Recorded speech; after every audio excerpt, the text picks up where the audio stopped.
కృష్ణుడు చనిపోయాక వారం రోజులు కృష్ణుడు చనిపోలేదండి, గుర్తుపెట్టుకోవాలి. ఎవరైనా సరే టీవీలలో మాధ్యమాలలో కొంతమంది కృష్ణుడు చనిపోయారు, వారం రోజుల వరకు ఆయన డెడ్ బాడీ దొరకలేదు.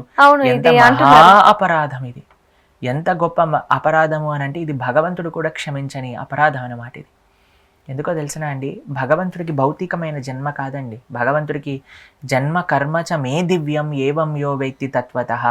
భగవంతుడి ఒక కర్మ జన్మ అన్నీ కూడా దివ్యమైనది. భగవంతుడికి కర్మ అంటదండి. చాలా మంది ఏమనుకుంటారు తెలుసా అండి, గాంధారి శాపం పెట్టింది కాబట్టి యదుకులం నాశనం అయింది అని. గాంధారి శాపం ఎలాంటిది అని అంటే, మీరు చూడండి, ఒక పెద్ద సూర్యుడు ఉన్నాడు, సూర్యుడి పైన ఒక రాకెట్ మనం దీపావళి రాకెట్ వేసామనుకోండి, సూర్యుడికి ఏమైనా అవుద్దా అండి? గాంధారి శాపం ఎవరు? గాంధారి. అలాంటి ఒక ఒక ఒక గాంధారి పెట్టిన శాపానికి భగవంతుడు చనిపోయాడు, యదుకులం మొత్తం నాశనం అయిపోయింది. మీకు భగవంతుడు ఆల్రెడీ ప్లాన్ చేశాడు ఈ ఈ ఈ ఈ ఇన్సిడెంట్స్తో ఇలా జరగాలి అని. గాంధారి శాపం కూడా ఆ ఇన్సిడెంట్స్ని ఏమి డిస్టర్బ్ చేయకుండా భగవంతుడి యొక్క లీలలో ఒక భాగంగా అయిపోయింది కాబట్టి దాన్ని యాక్సెప్ట్ చేశాడు అంతే. అంతేకాని మీరు ఏ శాస్త్రమైనా చదవండి, కృష్ణుడు అవతార పరసమాప్తి చేసినప్పుడు భాగవతం ప్రమాణంగా చూడండి, మీరు భాగవతం ఓపెన్ చేయండి, ఎవరో చెప్తున్నారని మనం వినకూడదండి. ఏదైనా చెప్తున్నప్పుడు మనం శాస్త్రాన్ని చదవాలి. అందుకే మేము చెప్పేది ఏంటి అని అంటే, శాస్త్రాన్ని చదవండి.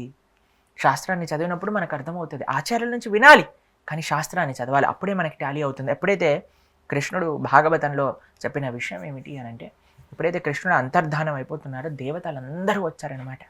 తండ్రి, మా కోసం నువ్వు అవతారాన్ని స్వీకరించావా, ఎంత కృతజ్ఞత మీకు అని దేవతలందరూ కూడా పుష్పవృష్టి కనిపించారు. మీకు ఒక విషయం చెప్తాను. ఒక జరా అనేవాడు కృష్ణుడిని బాణం వేశాడు, బాణం వేసినందుకు కృష్ణుడు చనిపోయాడు అని. మీరు కాదా, కృష్ణుని పక్కన పెట్టండి, మనకైనా బాణము కాళ్ళపైన తలుగుతే చనిపోతారండి ఎవరైనా? బుల్లెట్ పాదంలో తలుగుతే ఎవరైనా పోతారండి? మన సీరియళ్ళల్లో అయితే పాయింట్ బ్లాక్ లో కూడా వెళ్ళినా సరే ఇలా అని లేసి మళ్ళీ అత్తగారితో ఫైటింగ్ చేస్తుంది. అలాంటి ప్రపంచంలో కాల్లో ఒక చిన్న దెబ్బ తలిగితే పోతారా అండి?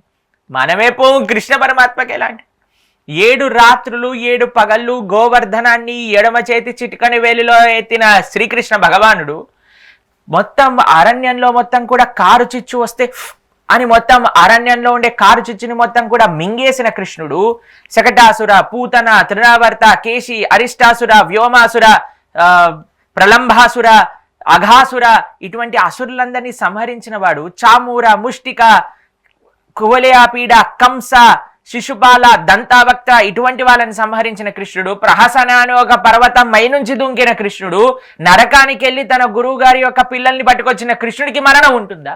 భగవంతుడు పుట్టడు, భగవంతుడు చనిపోడు, భగవంతుడు ఆవిర్భవిస్తాడు, భగవంతుడు అవతార పరిసమాప్తి చేస్తాడు. మీరు సూర్యుడు ప్రతిరోజు ఈరోజు తూర్పు దిక్కు నుంచి సూర్యుడు పుట్టాడు, అయ్యో సూర్యుడు చచ్చిపోతున్నాడు అని అంటారా? ఏమంటారండి? సూర్యుడు ఉదయిస్తున్నాడు, సూర్యుడు అస్తమిస్తున్నాడు. మీకు అస్తమిస్తున్నాడు కానీ ఇంకొక చోటు ఉదయిస్తున్నాడు, అంతే కదండి. మనకిప్పుడు రాత్రి అయిందనుకోండి, అమెరికాలో ప్రొద్దున అవుతుంది. మనం చూడలేకపోతున్నాం సూర్యుడిని, కానీ సూర్యుడు లేకుండా పోయింది. కాబట్టి కృష్ణ స్వదాగోపకతే అని భాగవతం చెప్తుంది.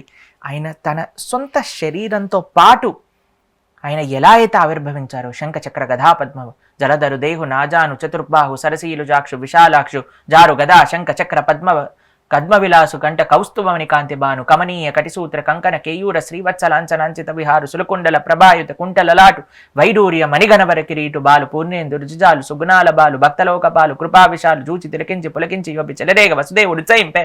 ఎవరైనా పిల్లవాడు పుట్టినప్పుడు మీరు 4 చేతులతో పుట్టడం చూసారండి?